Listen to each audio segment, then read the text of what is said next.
அண்ணாமலையில இறைவனை வழிபாடு செய்ய உள்ள வராங்களா, வரும் பொழுது இறைவன் திருமுன்பு இவர்களுடைய மகுடங்கள்லாம் ஒண்ணுமே இல்லாம போயிடுச்சான், வெளிச்சம்லாம்.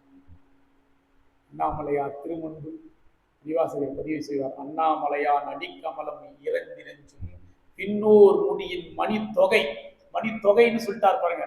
அப்பனா அது இருந்த முத்துக்கள் மணிகளும் எத்தனை கோடி பதிச்சிருக்கும்னே தெரியாது. எண்ணில்லாத தேவர்கள் வந்து வழிபாடு செய்யறாங்க. இறைவன் திருமுன்பு அதெல்லாம் ஒண்ணு வெளிச்சமே எல்லாம் போயிடுச்சு, மங்கி போயிருச்சான், இருள்ல போயிருச்சான். அப்படின்னா இறைவனுடைய பேரொளி எப்படி இருந்திருக்கும் அப்படின்னு தகைப்ப வைப்பார் நம்முடைய மணிவாசகர். வீர அச்சார் போல் அவருடைய ஒளியே இல்லாம போயிருச்சான். அப்படின்னா என்ன, இறைவன் முன்பு அனைவரும் தூசுக்கு சமானம்னு அர்த்தம். தூசுக்கு சமானம். அண்ணாமலையில பதிவு செய்வார் நம்முடைய மணிவாசக பெருமானார். இங்க பெருமானுக்கு அழகுபடுத்துறாங்க. இந்த சூரியர்கள் வந்து அப்படியே குண்டலத்துல உட்கார்ந்தா எப்படி இருக்குங்க, அது போல இருக்கான் அவருடைய காது அழகு.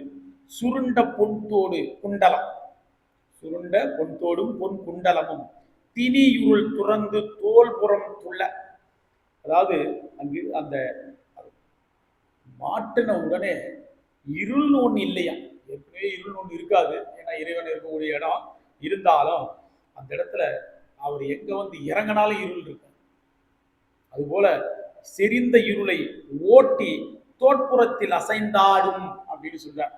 மருண்ட தேவரை பரமென மதிப்பவர், அதாவது மருண்ட தேவர்னா அந்த அந்த மயக்கமுற்ற தேவர். இதெல்லாம் பார்த்து அப்படியே மயக்கமே வந்துருச்சான். பெருமான் இவ்வளவு கொள்ள அழகா அப்படின்னு மயக்கத்துல திணையிருந்து நிக்கிறாங்களாம் தேவர்கள்லாம். வரம் என மதிப்பவர், பெருமானை வரம் அப்படின்னு பொருள் என்று கருதுபவர்கள் மையல் வல் இருள்மான இருண்ட கண்ட மேல் முழுமதி கோத்தென இணைந்த கண்டிகை சாத்தி. அந்த இருளை மயக்கமாகிய வலிய அந்த இருளை, அந்த இருண்ட கண்டம், இந்த இடத்துல வந்து எப்பவுமே இருளா இருக்கும் இறைவனுக்கு.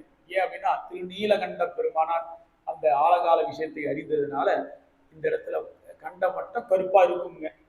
ஆனால் அதுவே அந்த இடத்துல மறைஞ்சு போயிருச்சான், இந்த ஒளியில அதுவே மறைஞ்சு போயிருச்சான். சொல்றாருங்க, திருமிடரின் மேல் நிறைமதி கோவையை செய்தார் போல. ஒரு சந்திரன் இல்லைங்க, பல சந்திரனை வந்தா அந்த இடத்துல வெளிச்சம் எப்படி இருக்குமோ அது போல ஆயிற்றான் அந்த இடமும். சொல்றார், இணைத்த கண்டிகை சாத்தி. அந்த இடத்துல வைர கண்டிகை தரிக்கிறாங்க. வைரம், ஒரு வைரம் இருந்தாவே பிரகாசமா இருக்கும். வைர பட்டிகைனா எப்படி இருக்குங்க இறைவன். ஏன் அப்படின்னா இறைவன் பெரியவங்க, உனக்கு நம்ம கொடுக்கறதெல்லாம் எப்படி இருக்குங்க, பெருசா இருக்கணும். அடியார்களுக்கும் அப்படிதான் இருக்கணுங்க. நாம ஒன்னா கூட எப்படியா இருந்துக்கலாம், ஆனா அடியாருக்கும் இறைவனுக்கும் செய்யும்போது எப்படின்னா அதை விட பெருசா இருக்கும். நம்முடைய அறிவால் தாய் நாயனார் அப்படிதான் வாழ்ந்தார். இறைவனுக்கு கொடுக்கும் பொழுது இறைவனுக்கு கொடுக்கும் பொழுது செந்நெல்லை இறைவனுக்கு திருவமுதாக படைச்சாரு. கார்நெல்ல தனக்கு உணவாக எடுத்துக்கொண்டார். கார்நெல்லை தன உணவாக எடுத்துக்கொண்டார். அது சொல்றார் இந்த இடத்துல. அதனால இறைவன் அவன் அழகுபடுத்துறாங்க. எல்லாரும் அந்த பெரியோர்கள், பெரியவன், அதனால எல்லாம் அவருக்கு சாத்தப்படுவது அனைத்தும் பெருசாவே இருக்கு அப்படின்னு சொல்றார். மருண்ட தேவர்கள் அப்படின்னு சொல்றார். மயக்கத்தால் தம்மையே பரமென கருதிய ஏனைய தேவர்கள் அப்படின்னு அருள் செய்வார்கள். அவங்க அதாவது தேவர்கள் நாம தான் பெரியவங்க அப்படின்னு ஒரு இருமார்ப்போட இருப்பாங்க தேவர்கள்லாம். சேர் கொடுக்கலாமா, சேர் கொடுக்கலாமா, சேர்.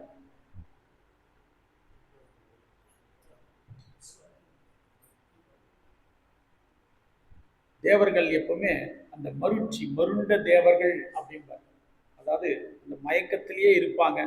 ஏன்னா அந்த பாசத்தால கட்டுண்ட தேவர்கள் தம்மையே மறைந்த நிலையில அப்படிதான் இருப்பாங்க.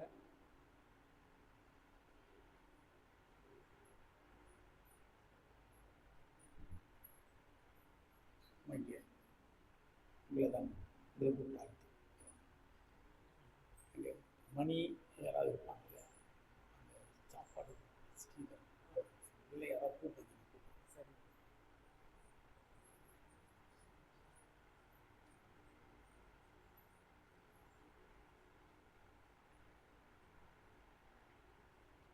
இதையும் நமக்கு மணிவாசகர் திருவாசகத்தில் அருள் செய்வாருங்க.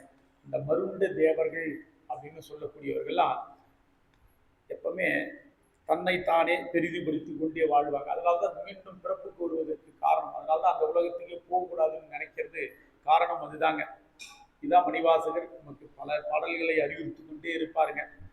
அங்க சொல்லும் பொழுது சொல்லுவாரு, சாவ முன்னால் தக்கன் வேள்வி தகர்த்தின்று நஞ்சமஞ்சி.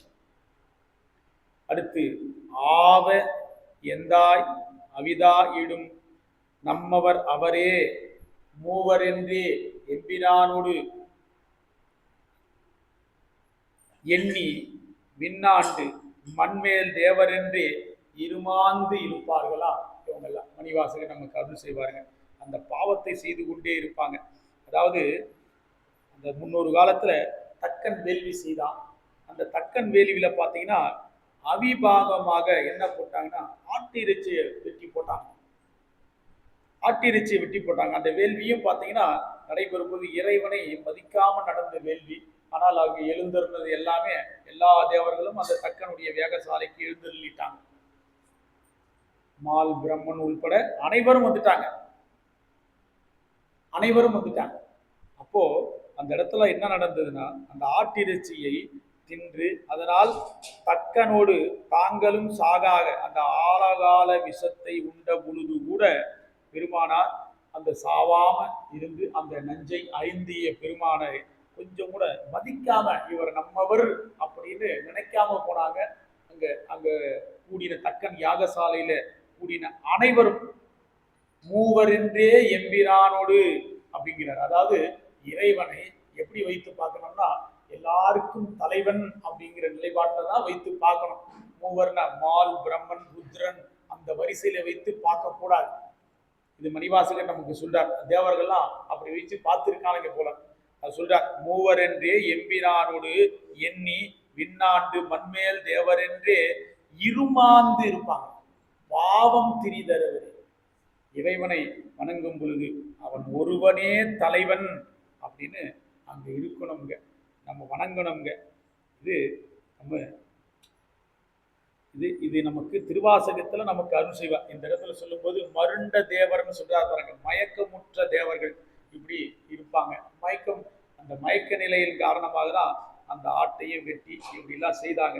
அதனால என்ன நடந்தது, அகோர வீரபத்திரர் அந்த இடத்துல இறங்கினாரு, அனைவரையும் வெட்டி வீழ்த்தினாருங்க, தும்சம் பண்ணாருங்க. தக்கன் யாகசாலையில் நடந்தது. அனைவரும் என்ன ஆனாங்க, அந்த ஆட்டின் தலையை விதிக்கு தலையாக கூட்டியவா பாடி உந்தி பெற நடந்ததுங்க.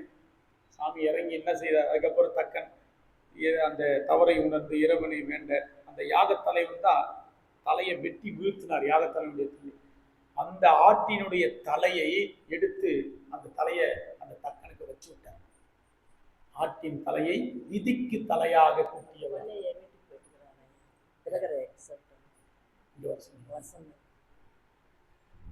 விதிக்கு தலையாக கூட்டியவா பாடி உந்தியவர அப்படின்னு நமக்கு நாங்க திருவாசகத்திலேயே நமக்கு அது. ஏன்னா அதனாலதான் அந்த மேலுலகு வாழ்வு தேவர்களுடைய வாழ்வுங்கிறது நமக்கு வாய்க்க கூடாது.